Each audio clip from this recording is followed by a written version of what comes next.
A tribute to Saint Pope Francis. My dear brothers and sisters, with profound sorrow and immense gratitude, we pay tribute to Pope Francis, whose remarkable journey of faith has touched countless lives across the globe. His papacy, which began in 2013, was not only a testament to his dedication as a spiritual leader, but also a reflection of his compassionate, humble, and servant hearted leadership. Pope Francis, born as George Mario Bergoglio in Buenos Aires, Argentina, in the year 1936, was a man of the people grounded in humility, simplicity, and a deep love for the poor. As the first Jesuit Pope, the first from the global south, and the first to take the name of Francis, he marked a turning point in the history of papacy, turning hearts towards mercy, inclusion, ecological concerns and awareness, and authentic discipleship. Pope Francis led the Church with a vision of radical love, inclusion, and justice, advocating for a church that reaches out to the poor, the marginalized, and the outcast of the society. Through his words, actions, and examples, he reminded us that our mission is not to remain on ivory towers, but to be out in the world, meeting the needs of those suffering, offering them hope, and embodying Christ's message of peace and reconciliation. Pope Francis' pontificate was marked by a spirit of closeness.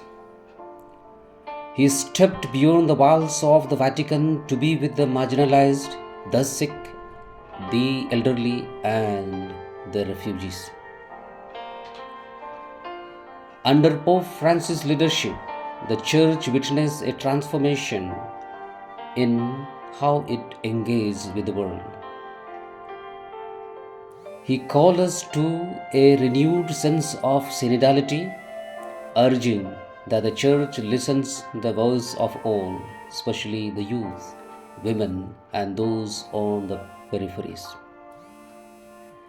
His encyclicals, especially Laudato Si and Fratelli Tutti, challenged us to care for our common home and to embrace fraternity as a way of life. His commitment to interfaith dialogue, peace, and social justice continues to guide the universal church as it navigates the complexities of the modern world. Pope Francis' contributions to the Indian Church have been particularly very meaningful. His love for Indian Church and its rich diversity has been evident in us, in his words and in his action. His emphasis on interfaith dialogue and understanding was especially resonant in India, where different religious traditions coexist together. Pope Francis constantly and consistently encouraged the Church in India to be a light in the darkness and to work towards unity and harmony in the multicultural and pluralistic society that is India. During his visit to Asia, Pope Francis sent a strong message to the Indian Church about the importance of evangelization rooted in the compassion and service. He reminded every one of us that the gospel must be shared not just through our words, but through our deeds of mercy, justice, and charity. He called on the Indian church to continue its vital mission among the poorest and the most oppressed, inspiring priests, religious, and laity to be the agents of peace and love in their communities and the place of their work. The Indian church was also very particularly moved by his special relationship with the poor and marginalized, encouraging us to be close to the poor, to serve the least, and to protect the dignity of all individuals, regardless of caste, regardless of creed, regardless of religion, and so on.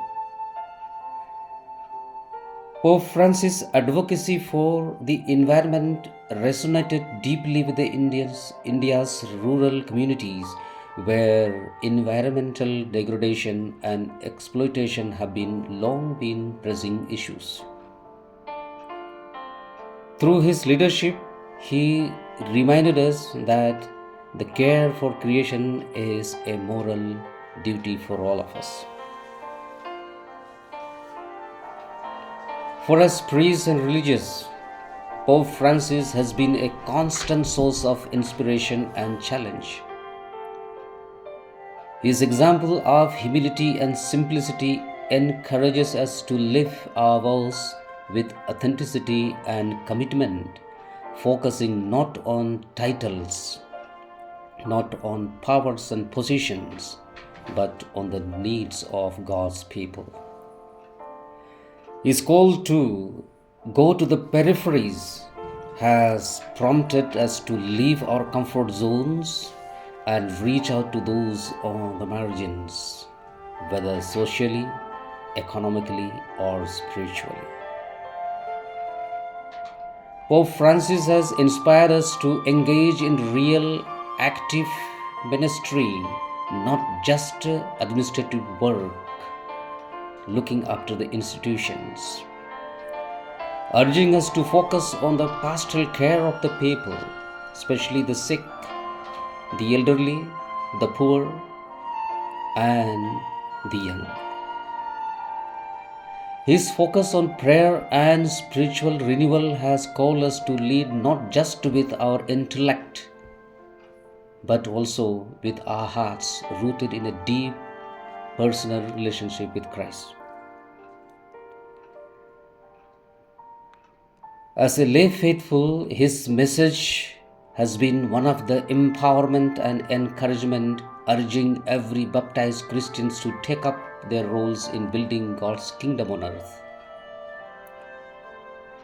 His emphasis on mercy over judgment, on forgiveness over resentment, and on service over selfishness has deeply impacted how the Indian laity views their role in the church and the society.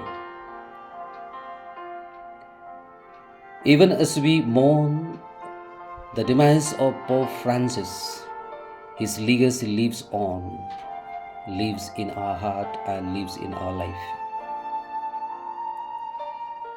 His vision for the Church of Mercy, inclusivity, and active engagement with the world will continue to inspire generations of the faithful, religious, clergy, and so on. He reminds us that the true beauty of the church is not in its building, but in the love it shows to the world. As a priest, as a religious, and as a laity in India, we are called to carry forward his teaching, ensuring that the church remains a place of welcome, the place of hope, the place of love, the place of mercy and transformation for all. Holy Father, thank you for your life of service, love, and mercy, for your unwavering commitment to the gospel, and for the example of Christ's love you lived each day. May your soul rest in peace, and may the Holy Spirit continue to guide the church that you loved and served so well. Viva il Papa, long live his legacy.